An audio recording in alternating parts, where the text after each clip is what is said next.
Bienvenue à New Providence. Je serai votre guide tout au long de notre visite.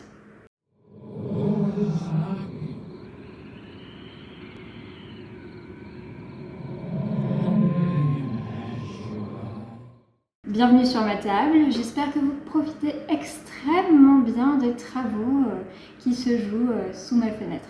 Un vrai plaisir.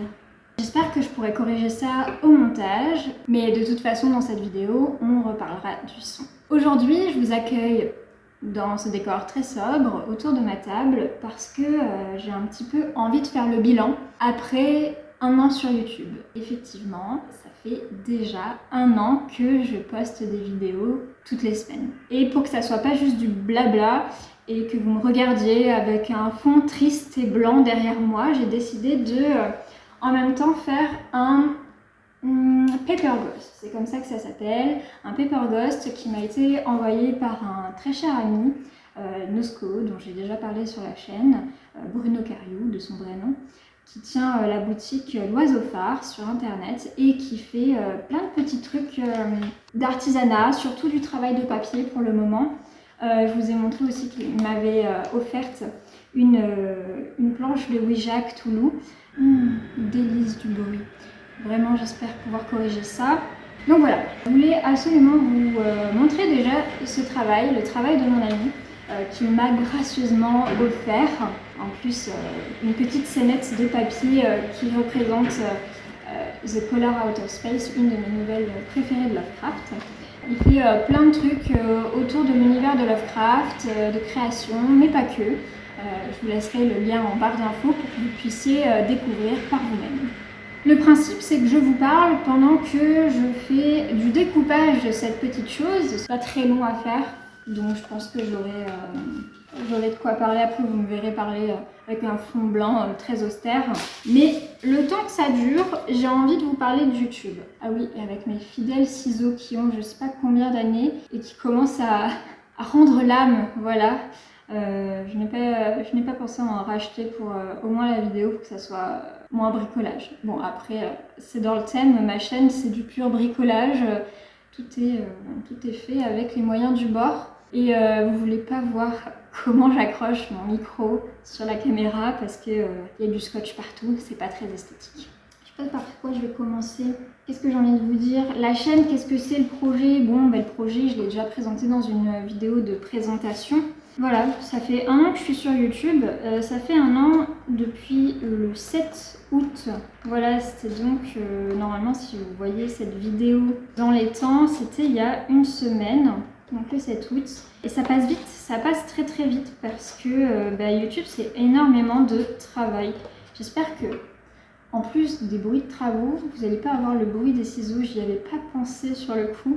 Donc ça fait un an que je suis sur YouTube et c'est un peu un sujet de niche en fait, je me rends compte, non je le savais, mais parler de Lovecraft c'est un sujet de niche, puis c'est pas mon métier en fait de faire des vidéos, de faire du montage, de faire tout ça et je vois que ouais, vraiment quand les gens parlent de métier, de la vidéo, etc., c'est pas pour faire joli en fait. C'est un vrai métier, c'est difficile. Pas non plus l'usine, hein. Ça reste quand même très agréable, mais il y a quand même un côté très répétitif, c'est-à-dire que si on veut tenir dans la longueur et créer une communauté un peu solide sur YouTube, on est obligé d'avoir ce truc de discipline. Constamment une grosse discipline avec soi-même et une grosse exigence. Pas trop non plus parce que je vais en parler un petit peu après parce que ça bouffe aussi un petit peu la santé mentale. Pourtant, ouais, ça fait un an que je suis sur YouTube. Il y a des chaînes qui vont décoller vachement plus. J'ai des copines, des copains qui sont aussi sur YouTube et qui ont eu une montée assez fulgurante. Moi, aujourd'hui, j'en suis à l'heure où je tourne. J'ai 322 abonnés. Je sais que pour beaucoup de personnes, c'est pas grand-chose. Pour moi, c'est assez énorme de me dire qu'il y a 322 personnes qui ont choisi de me suivre et de m'écouter élucubrer sur le sujet de Lovecraft, mais pas que. Et en sachant que je sais que c'est une chaîne assez éclectique. Et je suis ok avec ça et je suis plutôt contente du tournant que ça a pris et des retours que j'en ai. Les gens sont assez agréables, je suis assez étonnée que les gens soient aussi agréables. Après, c'est le début, hein. On va pas se mentir.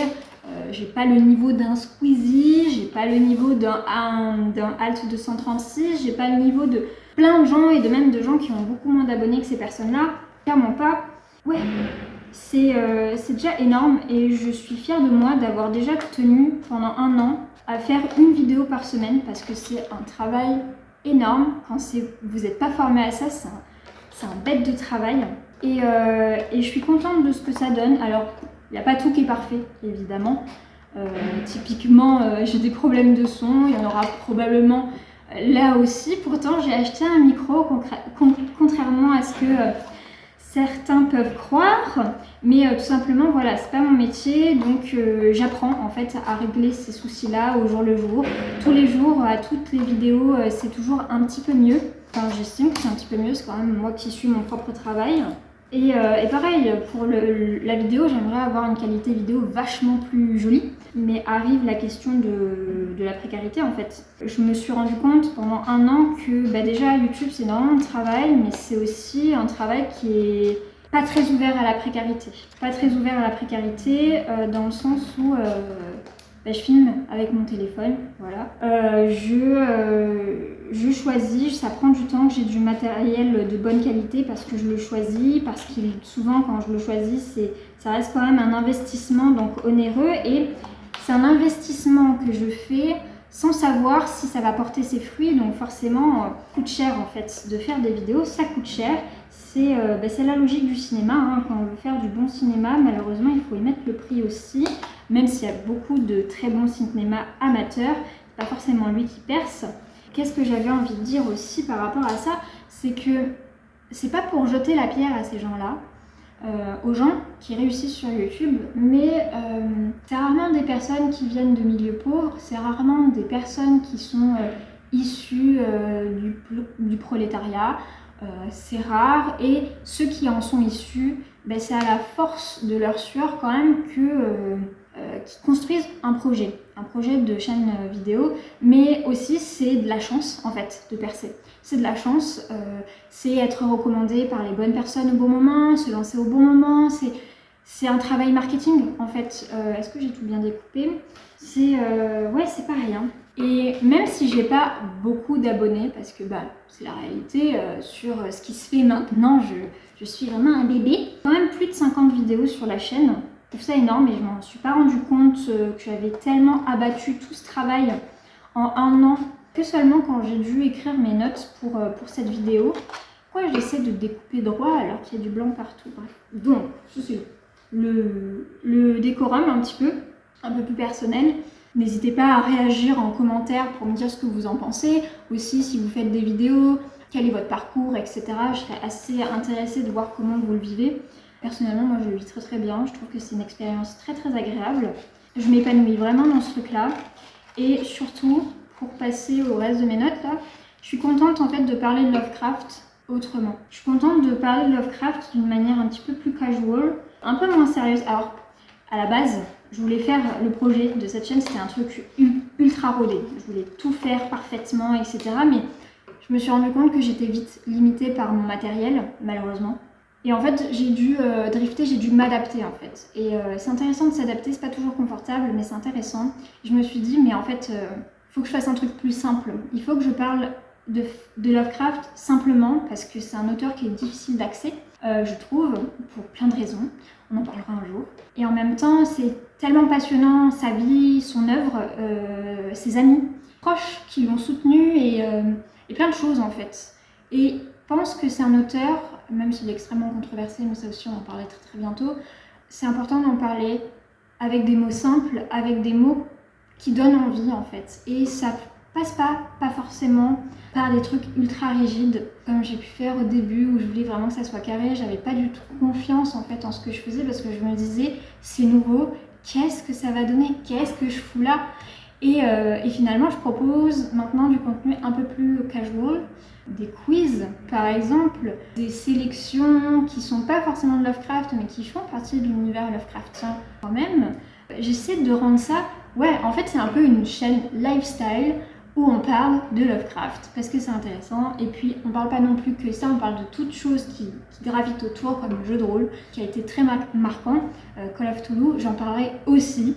Call of Cthulhu est un jeu extrêmement marquant, mais si vous voulez un petit peu plus en apprendre, il y a un super podcast de l'association Miskatonic à ce sujet-là. Je n'ai plus le nom du bonhomme qui parle durant ce podcast, mais si vous avez le temps et l'envie d'écouter un petit peu plus ce qui s'est passé autour de l'engouement Lovecraft et Call of Cthulhu en France, du jeu de rôle, je conseille vraiment ce podcast que je vous mettrai pareil en barre d'infos.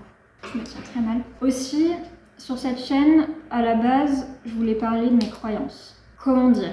Je voulais parler de mes croyances parce que j'avais déjà fait une vidéo à ce sujet-là sur la chaîne, donc je vous invite à la visionner si vous ne l'avez pas vue. Mais à la base, je voulais aussi parler de mes croyances autour de Lovecraft, de ce qui m'a apporté spirituellement parlant, et même religieusement parlant, d'une certaine manière. Et en fait, je ne l'ai pas trop fait en fait, cette année-là. Je ne sais pas en fait si je le ferai à l'avenir, parce que c'est très intime. Et je suis pas sûre que ça vous intéresse non plus des masses. Enfin, quoi que si, je pense que ça vous intéressera, mais c'est quand même pas rien de se livrer sur ces questions-là, je pense. J'ai pas de tabou forcément dessus. Je suis une illuminée, j'accepte, mais ça peut créer des incompréhensions et je suis pas prête à avoir, je pense, certaines discussions avec des inconnus en lien avec ma spiritualité. Après, je vous mens, hein, parce que j'ai un Instagram qui est complètement dédié, quasi. Donc, mais ouais, je me sens pas encore tout à fait safe. Je déteste ce mot, je déteste. Sur YouTube, pour en parler plus amplement, mais dites-moi quand même, pareil, en commentaire, si ça vous intéresse, tant mieux. Et si vous avez des questions aussi, il n'y a pas de problème. Sinon, il y a la vidéo où j'en avais déjà parlé. Après revisionnage, je la trouve un peu timide sur plein d'aspects, mais bon, c'est normal. Je suis fière de moi, c'est propre. Mais voilà, sur cette chaîne, je voulais faire plein de trucs sans savoir vraiment où aller. Je sais pas trop où je veux aller non plus, mais je parle. J'adore faire ça, j'adore parler. Je suis contente de parler de ce qui me fait vibrer comme ça, de ce qui m'apporte en fait, de ce qui m'enrichit. Et je voulais parler en fait de littérature, de jeux de rôle, d'art, d'archéologie, de plein de choses en fait. Je voulais parler de tout ça, de spiritualité, d'occultisme aussi, et raconter des histoires avec. Voilà, mon truc, c'est de raconter des histoires. J'adore raconter des histoires par plein de biais différents. Et la vidéo, en fait, ça permet ça par bien des manières. Alors vraiment, là, je découpe n'importe comment. Il y a tous les pointillés qu'on voit. Je serais presque tentée de faire ça au cutter. Donc voilà, je voulais faire ça et je le fais. Et je le fais et je suis très contente et je suis épanouie là-dedans. Et je vous conseille, si vous avez envie de faire un truc, même si vous n'avez pas les moyens, même si vous n'allez pas être vu par des milliers de gens, faites-le. Faites-le le temps que ça vous plaît. Faites-le le temps que ça vous nourrit. Alors là, j'ai découpé n'importe comment. Pas concentré. Hein. Et alors, je sais, c'est des tocs de langage. Je fais mon possible pour corriger ça, même au montage et même dans la vraie vie, parce que c'est très désagréable. Pour moi au montage et pour vous à l'écoute, je pense. Sur cette chaîne, je voulais raconter des histoires, plein d'histoires différentes. Des histoires de ma vie, des histoires de la vie des gens, des histoires inventées, bref, raconter des trucs. J'espère que ça vous plaît, parce que si ça vous plaît pas, désabonnez-vous et bonne continuation. Ça, c'était le projet. Maintenant, qu'est-ce que ça fait d'avoir un an sur YouTube ? Eh bien, un an sur YouTube, ça fait déjà beaucoup de fierté pour moi, pour ce que j'ai accompli. Je suis très contente de moi. C'est important d'être content de soi. Et c'est beaucoup de rencontres, que ça soit dans le positif comme le négatif, et on va en parler. Alors, dans le positif, j'ai des abonnés qui sont toujours présents dans les commentaires ou presque, et ça me fait trop plaisir en fait d'apprendre à les connaître par petits morceaux, un petit peu comme un jeu d'enquête dans les commentaires, et savoir ce qu'ils pensent, ce qu'ils apprécient moins, etc. Et je trouve ça super cool. Après, aussi, YouTube, ça m'a permis beaucoup de rencontres avec d'autres gens avec qui j'ai collaboré. Arca de la chaîne Art Chaos qui ne parle que d'occultisme et de magie, de sorcellerie, etc. Et c'est super intéressant parce qu'il le fait avec un prisme très professoral. Alors je sais que ça ne plaît pas à tout le monde, mais c'est vrai que c'est agréable si vous voulez de l'information vérifiée, etc. Donc voilà, j'ai rencontré des gens très cool et j'en suis très contente. Ça me permet aussi de créer des projets annexes à la chaîne. Oh là là, de nouveau. Ça me permet de créer des projets annexes à la chaîne qui n'arriveront pas de suite, évidemment. Donc, et au niveau du négatif, après c'est mes propres ressentis. Ce bon concert que vous avez. C'est mes propres ressentis, mais parfois il y a des gens qui se permettent des commentaires sur YouTube, mais c'est un peu absurde en fait.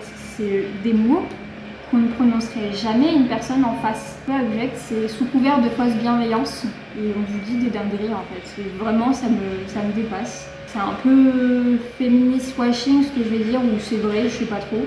Mais c'est souvent des hommes qui vont se permettre des réactions un peu sans gêne. Oui, aussi le fait que bon, certes, je sors de mes études en archéologie et histoire de l'art, mais j'ai acquis une méthode, j'ai acquis des connaissances, etc. Et si je peux les distiller, je les distille en fait, dans la limite de mes compétences et de mon honnêteté intellectuelle. Mais il y en a qui se permettent de réécrire l'histoire en fait sur certaines vidéos. Et je laisse les commentaires parce que je pense que c'est important quand même de répondre à ces personnes-là, pas de façon agressive, mais tout de même affirmée. Ne faites pas ça en fait. Si vous pensez être au-dessus des gens, ne postez pas de commentaires. Si vous n'appréciez pas quelqu'un, trouvez une formulation un peu décente pour dire les choses, ou ne postez pas de commentaires. En fait, ne mettez pas votre mauvaise humeur sur un travail qu'une personne a effectué gratuitement, qui plus est, et gracieusement. Donc voilà, gracieusement. C'est comme les gens qui me font des commentaires sur mon son. Je comprends, je suis au courant en fait, parce que c'est moi qui travaille ces vidéos. Mais il faut savoir, et je l'ai déjà dit je crois en vidéo, ou je l'ai déjà dit en tout cas aux personnes concernées, je subis des acouphènes très fortes. Je subis des acouphènes, donc en fait le son, quand je parle ou quand j'entends les choses, j'entends beaucoup d'écho et de grésillement. Voilà, c'est très désagréable, mais on vit avec. Ensuite, qu'est-ce que ça fait un an sur YouTube? C'est un rythme très intense, je trouve, d'une vidéo par semaine. Je ne sais pas comment les gens font 2 vidéos par semaine, c'est énorme. J'ai essayé de me dire je vais faire ça et tout parce que je suis quand même suffisamment organisée pour avoir de l'avance. Bon, là plus trop maintenant parce qu'il fait trop chaud et que j'ai pas la motivation de toujours tourner. Mais c'est un rythme turbo intense et c'était un défi personnel. À partir d'aujourd'hui, de cette vidéo, c'est pas sûr que je fasse je pense que je vais m'autoriser des sauts de temps en temps. Parce que c'est un rythme très intense. Aussi, lors de cette année, je me suis rendu compte que j'avais des amis sur qui je pouvais vraiment compter. Et c'est pas rien en fait, de savoir qu'on peut compter sur les gens, qu'on est soutenu. C'est un métier socialement qui est très difficile et très hypocrite en plein d'aspects. Et ça, je l'ai vu déjà à ma maigre échelle et à l'échelle d'une amie qui m'est très chère et très proche. Mais heureusement qu'on est là en fait, les uns pour les autres, et c'est important. Et c'est un réseau social, et je pense que le côté social est très, très oublié pour le côté réseau, très marketing, très commercial. Et je pense que c'est, au moins personnellement, c'est important d'être très très très bien entouré sur ces projets-là. C'est des milieux qui sont un peu difficiles. Et là, durant cette année, j'ai appris que je pouvais vraiment compter sur des personnes qui me sont chères. Et après cette chaîne YouTube, qu'est-ce que ça va donner? Qu'est-ce qu'il y a autour? Eh bien, je l'ai déjà annoncé sur Instagram, donc si vous ne me suivez pas sur Instagram, faites-le, vous aurez des infos en plus, et même sur Twitter.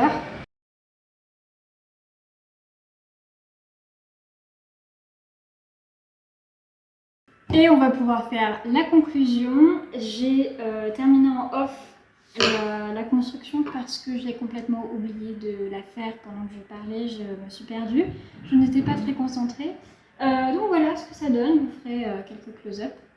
Et c'était très cool. Alors je pense que je découpe très très mal, ça me met un petit peu un coup à l'ego, mais c'est comme ça. Comment est-ce qu'on va conclure? N'oubliez pas d'aller voir le site de Nosco, de vous abonner parce que vous êtes beaucoup à regarder sans vous abonner. Et on va arrêter ce concert de travaux très très vite. Et voilà, et on se dit à la prochaine fois.